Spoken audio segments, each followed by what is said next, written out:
Like, stolen engine and a transmission. Like, those pieces are so big. All right, today we're checking out Johnny Cash. We're listening to the song One Piece at a Time. Let's get into it.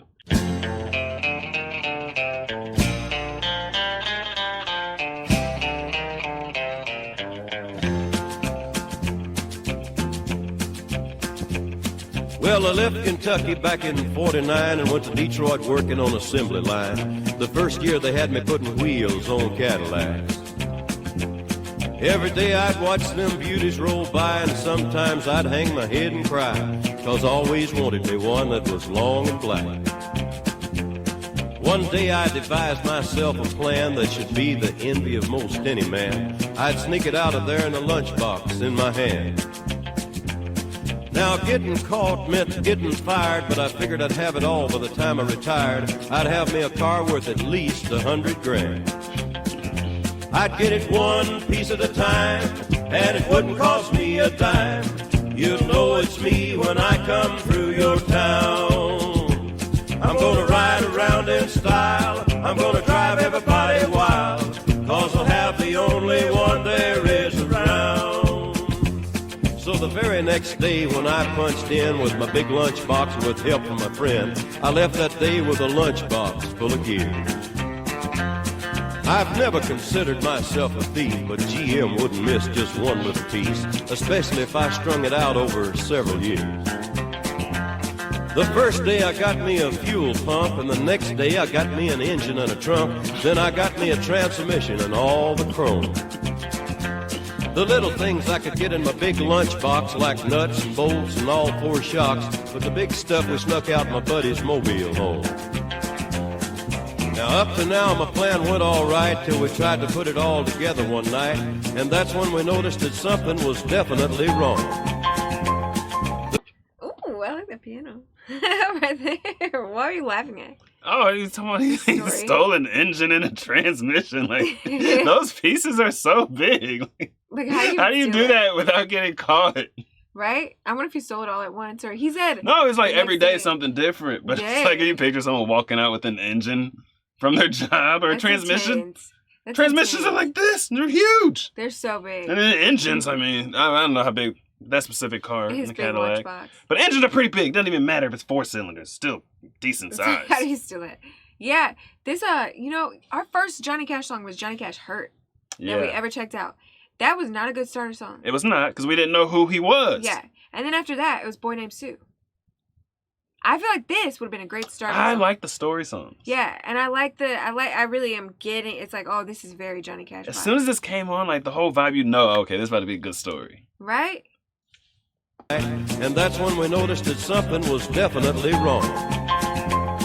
The transmission was a 53 and the motor turned out to be a 73, and when we tried to put in the bolts, all the holes were gone.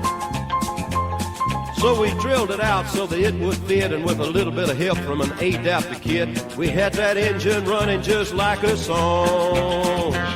Now the headlights, there was another sight. We had 2 on the left and 1 on the right, but when we pulled out the switch, all 3 of them come on. The back end looked kind of funny too, but we put it together, and when we got through, well, that's when we noticed that we only had 1 tail fin. About that time, my wife walked out, and I could see in her eyes that she had her doubts, but she opened the door and said, "Honey, take me for a spin." So we drove uptown just to get the tags, and I headed to ride on down Main Drag. I could hear everybody laughing for blocks around. But up there at the courthouse, they didn't laugh, 'cause to type it up, it took the whole staff, and when they got through, the title weighed 60 pounds. I got it 1 piece at a time, and it didn't cost me a dime. You'll know it's me when I come through your town. I'm gonna ride around in style, I'm gonna drive everybody wild, 'cause I'll have the only one there is around. Yeah, Red Rider, this is the Cottonmouth in the Psycho Billy Cadillac, come on. This is the Cottonmouth, and negatory on the cost of this machine there, Red Rider. You might say I went right up to the factory and picked it up. It's cheaper that way. What model is it? Well, it's a 49, 50, 51, 52, 53, 54, 55, 56, 57, 58, 59 automobile. It's a 60, 61, 62, 63, 64, 65, 66, 67, 68, 69.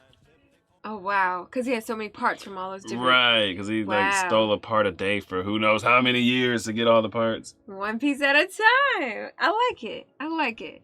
It's crazy that was country. Right. Like, he seems like he really... transcends genres. Yeah, you took the words right out of my mouth. He is the definition of genre fluid. Yes. Yeah. He, like, definitely appealed to a very wide audience. Yeah. That was cool. Man, if you could actually do that, which I guess if you're very mechanically inclined, it's theoretically possible, but not really. I mean, that's pretty crazy. If you could actually do that, yeah, that would be so... Like, they did that, I would love to see that car. Right? Like a hobnob. Yeah. Like what? That would be wild. Right? Like what if you'd have to be a mechanical genius to do it. Right? Can you picture like your windshield wiper? Wait, I don't even know if they had windshield wipers in the 50s vehicles. But if they did, can you picture like every little thing is like from a different vehicle? Yeah, that would be hilarious. I would love to see it. Right? I don't know. Tell me, man, what do you know? What do you know? Me and my boys on the road. We to go. She told me, boy, you to go. Like, I don't know. But I don't know.